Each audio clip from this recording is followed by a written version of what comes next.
Welcome to Coder Station. Hey guys, welcome back to Coder Station again. Today in this video, we are going to explore what are unions, how they work, and their applications in real world programming. So let's get started. But before that, let's have a quick recap of what we have done in our previous video. So in our last video, we have seen what is file handling, file operations, its syntax, and the best practices and pitfalls. File handling is one of the important topic in C.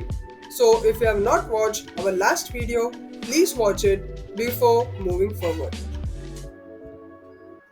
So in today's video, we are going to see what is a union, what are the operations on union, what is the syntax of declaring an union, what are the best practices and the pitfalls of a union. Now let's move forward with our first topic, which is what is a union. So a union is a user-defined data type in C that allows different data types to be stored in the same memory location. This is particularly useful for saving memory when you need to store different types of data in the same space. Unions are commonly used in device drivers, network protocol implementations, embedded systems, and other resource constrained environments. Now let's move forward with the next topic, which is the union operations. So basically union operation, in this we have our first subtopic, which is syntax and declaration of a union. So the syntax for defining a union is straightforward. You start with the union keyword and followed by the union name and its members. For example, we have a union name data with an integer, a float, and a character array as its members. So this allows us to save the memory location to be used for storing different types of data. So now let's see what is the syntax for declaring union variables. So to use a union, you need to declare variables of union types. This is done similarly to how you declare variables for structures. Here, data1 and data2 are variables of union data. It's important to remember that all members share the same memory locations, so only one member can hold a value at a time. So now let's move on towards the next topic, which is accessing union variables. So you can access union members using the dot operator, just like with the structures.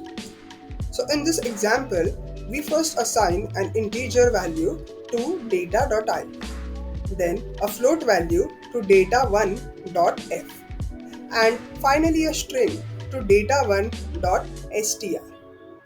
Note that each assignment overrides the previous one, as all members share the same memory location. Now let's move forward towards our next topic, which is memory allocation in union. The memory occupied by a union is equal to the size of its largest member.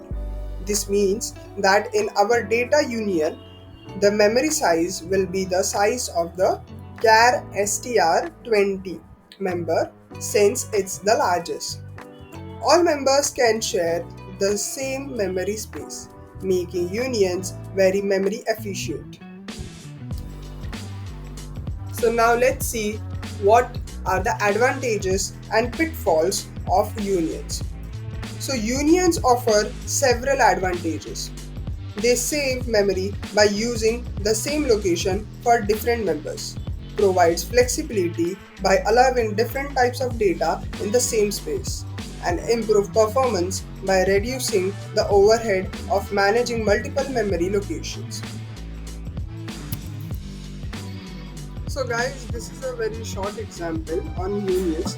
It will help you understand how exactly union works and what are the functions of unions. So here in this program, first we have included the header files The first one is the stdio.h. It is a standard input-output header file which provides us the functions like scanf and printf. Then we have string.h header file which is used for string copy function. So the use of string copy function we will see further. First, we have declared a union named data. So this union has three members: an integer I, a float f, and a character array str of size 20. So all these members share the same memory space. So inside the main function, we have declared a variable data of type union data. So this variable will be used to store different types of data in the same memory location. Then we first assign the value 10 to the integer member I of the union data. We then print this value using printf. At this point, the memory location used by the data contains the integer value 10. Now, next we assign the value 220.5 to the float member f of the union data. We print this value using the printf. Notice that the value of I is now overwritten by f. Since both the members share the same memory space, therefore data.I is no longer holds the value 10. Now next, we are using a string copy function to copy the string hello world into the character array member str of the union data. We print the string using the printf. Again, this operation overrides the previous value stored in data.f. So finally, we return 0 from the main function, indicating that the program has executed successfully. So by now, you should have a clear understanding of how unions allows different types of data to be stored in the same memory location at a time. So now let's execute and see how is the result of the program we have made. So first, here we have data.I and its value is 10. The second, for data.f, we have the value 220, and the third, data.str, we have the value hello world. Now let's see towards the last topic, which is the summary of what we have covered in this entire video. So to summarize, we have covered the basics of unions in C, including the definition, syntax, memory allocation, and real-world use cases. Unions allows efficient memory usage by sharing memory among different data types. They are commonly used in device drivers, network protocols, and embedded systems. Now let's open the floor for any questions you might have. So if you have any kind of questions, please comment down below.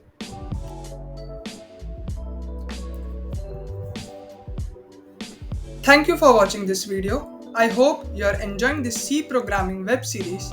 We will meet in the next video. Till then, stay tuned.